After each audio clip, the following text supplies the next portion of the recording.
मंडळी, तुम्ही कधी हँगरला सॅनिटरी पॅड्स लावून बघितलेत का?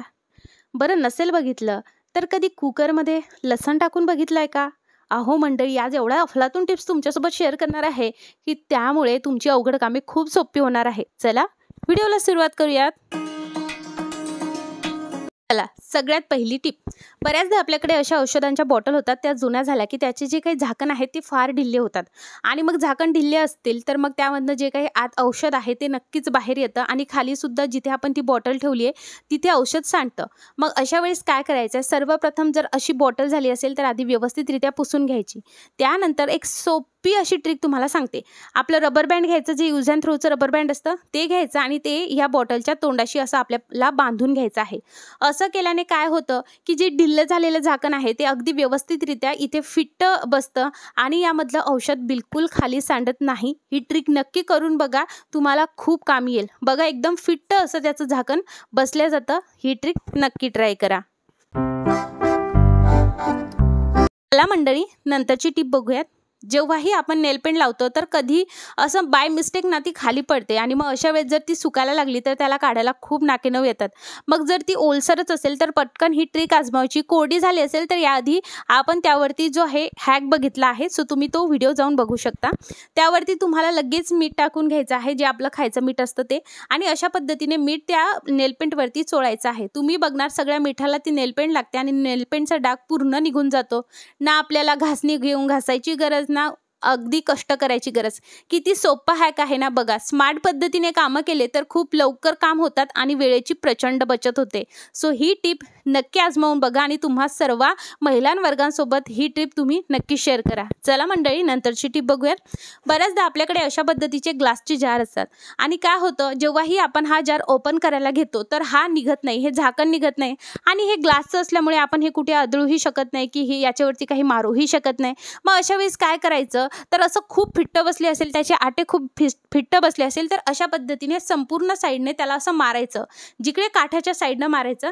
तुम्ही बघणार याचं झाकण हे व्यवस्थितरित्या निघतं. ग्लास जारसाठीची ही उत्तम ट्रिक आहे, नक्की करून बघा. जास्त करून जे ग्लास जार आपण नेहमी ओपन करत नाही त्यासोबत ही जी काही ट्रिक आहे ही खूप कामी येते, कारण ते ग्लासचे जार खूप त्याचे झाकण खूप जाम झालेले असतात. चला नंतरची टिप बघूयात. बऱ्याच लोकांच्या घरामध्ये ना अगदी त्यांना प्लांट्सची खूप आवड असते आणि ते घरामध्ये ठेवतात किंवा अशा पद्धतीने जर रिकामे झालेले डबे असेल तर मग ते डबे मध्ये ते माती वगैरे टाकून प्लांट लावतात. पण घरात ठेवायचं म्हटलं तर खाली सुद्धा मातीचे जे आहे असे वन उमटतात. मग काय करायचं? जे यूज अँड थ्रोचे डबे असतात ना त्याचे झाकण घ्यायचे आणि झाकण खाली ठेवून त्यावरती डबा ठेवायचा. असं केल्याने माती वगैरे बिलकुल खाली सांडत नाही आणि सांडली तर ती त्या प्लेटवरती सांडते, त्या झाकणवरती सांडते आणि खाली बिलकुल मातीचा जो आहे अगदी वन वगैरे उमटत नाही. ही ट्रिक नक्की आजमावून बघा. चला मंडळी, नंतरची टिप बघूया. इकडे आपल्याला हँगर घ्यायचा आहे आणि सॅनिटरी पॅड घ्यायचा आहे. बघा, इकडे सॅनिटरी पॅडचा वापर आपण खूप छान पद्धतीने करू शकतो. आता हे सॅनिटरी पॅड मी यासाठी का वापरत आहे, कारण जास्त करून आपण कॉटनचे सॅनिटरी पॅड्स वापरले पाहिजे. कॉटनचेच हे चांगले असतात. सो माझ्याकडे मला हे सॅनिटरी पॅड बिलकुल आवडले नाही. मग याचा वापर कशासाठी करावा, म्हणून मग मी याचा वापर क्लिनिंगसाठी करते आहे. असंही ते घरातच पडून राहतील म्हणून म्हटलं चला आपण याचा वापर क्लिनिंगसाठी करूयात. जर तुमच्याही सोबत असं काही झालं असेल तर तुम्ही सुद्धा ही ट्रिक नक्की आजमावू शकता. सो अशा पद्धतीने हँगरला आपल्याला सॅनिटरी पॅड व्यवस्थितरित्या चिपकवून घ्यायचं आहे. काहीच आपल्याला बिलकुल काही करायची गरज नाही, त्याला ऑलरेडी स्टिकीनेस असतो, त्यानेच आपल्याला अशा पद्धतीने लावायचं. बऱ्याचदा असं काही आपल्या घरात फर्निचर असतात त्याच्या खाली बिलकुल झाडू वगैरे जात नाही किंवा पुसायला जरी गेलं तर व्यवस्थितरित्या पुसल्या जात नाही, मग तो कचरा तिथेच राहतो. मग अशा वेळेस हँगर खूप छान पद्धतीने तिथे कमी जागेत सुद्धा जातं आणि जे काही पॅड आहे त्याला व्यवस्थितरित्या तिथली जी धूळ आहे पुसून घेण्याचं म्हणा, ते सगळं काम हे पॅड करतं. आणि अशा पद्धतीने तुम्ही नक्की हे आजमावून बघा. घरातील जे छोटे मोठे फर्निचर असेल किंवा जिथे तुमचा हात वगैरे पुरत नाही रोज साफ करायला, तिथे तुम्ही हँगरला असं पॅड लावून नक्की ट्राय करू शकता. तुम्ही बघू शकता मी सगळं साफ केलं आहे आणि पॅडला सुद्धा ती जे काही धूळ वगैरे आहे ती लागते आणि अशा पद्धतीने बाहेर काढायचं. खूप छान हॅक आहे, नक्की ट्राय करून बघा, तुम्हाला खूप आवडेल. चला मंडळी, नंतरची टीप बघूयात. सो इकडे आपण जेव्हाही लसूण सोलतो तर लसूण सोलण्यासाठी आवर्जून आपल्याला नखाचा वापर करावा लागतो. पण बऱ्याचदा नखामध्ये ना खूप आग होते लसूण सोलल्यानंतर. तुम्हाला कधी अनुभवलं असेल तर मला नक्की सांगा. आणि बऱ्याचदा लसूण सोलण्यासाठी फार सुद्धा वेळ लागतो. मग आपण जर ही ट्रिक वापरली तर आपलं काम खूप सोपं होणार आहे, आपली मेहनत वाचणार आहे. तुम्हाला जेवढा लसूण सोलायचा त्याचा पाकळ्या जे आहेत अशा पद्धतीने आपल्याला वेगळ्या करून घ्यायच्या आहेत आणि जेवढा सोलायचा तेवढा तुम्ही ॲट अ टाइम हा सोलून ठेवू शकता. रोज आपल्या घरी वरण भाताचं कुकर लागतं. डाळ्याच्या वरती आपण भाताचं कुकर ठेवतो, वर एखादी प्लेट ठेवतो. मग या प्लेटवरती जर तुम्हाला जेवढा लसूण सोलायचा पाकळ्यासहित जर तो यामध्ये टाकला आणि हा आपण कुकरमध्ये ठेवला तर काय होईल, कुकरमध्ये वाफ क्रिएट होते आणि त्या वाफेने जे काही लसणाचे साल आहेत ते अगदी असे ओलसर होतात आणि नरम पडतात आणि अशा वेळेस लसूण सोलायला खूप छान जे आहे पटकन सोलला जातो आणि खूप छान हेल्प होते त्याचं साल नरम झाल्यामुळे. पण एक गोष्ट नक्की आवर्जून करायची, आपल्याला असं झाकण फक्त भरून ठेवायचं, शिट्टी लावायची नाही. एकदा पाणी गरम झालं, त्याची वाफ व्हायला लागली की 5 मिनिटात हे होतं आणि नंतर तुम्ही तुमचं वरण भात व्यवस्थितरित्या शिजवू शकता. सो तुम्ही बघू शकता इकडे गॅससुद्धा सुरू आहे, वरण भातसुद्धा शिजतोय. आता वरण भाताला जे कुकर होतं ते झाकण लावायचं आणि अशा पद्धतीने लसूण सोलायला घ्यायचा. खूप छान ट्रिक आहे, नक्की ट्राय करून बघा. आणि बऱ्याचदा आपले जे काही नखं आहेत त्याची सुद्धा वाट लागत नाही, त्यामध्ये सुद्धा तिखटपणा येत नाही. फक्त तुम्ही अगदी लसूण हातात घेतला आणि फक्त असा दाबला जरी तर त्याचे साल व्यवस्थित निघून येतात.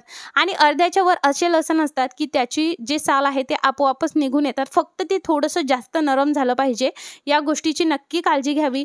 तुम्ही हे एखाद्या ॲल्युमिनियम फॉइलमध्ये ठेवून सुद्धा त्याच्यामध्ये ठेवू शकता. मग अशा वेळेस तुम्ही 1-2 शिट्टी लावल्या तरी चालेल. पण आपण ॲज इट इज ठेवला होता कारण कुकरमधलं पाणी डायरेक्टली वर येऊ नये म्हणून आपण हे डायरेक्टली जे आहे काढून घेतलेलं आहे आणि याला शिट्टी वगैरे लावू दिलेली नाही. सो ही ट्रिक नक्की आजमावून बघा, सगळ्यांसोबत शेअर करा. तुम्हाला आपले व्हिडिओज कसे वाटतात तेही कमेंटमध्ये नक्की सांगा. लाईक करा, सबस्क्राईब करा, बेल आयकॉन नक्की ऑल करा. इकडे बघू शकता लसूण अगदी व्यवस्थितरित्या मिनिटाच्या आत एवढा मोठा सोलून झालेला आहे. कशी आहे ट्रिक कमेंट करून नक्की सांगा.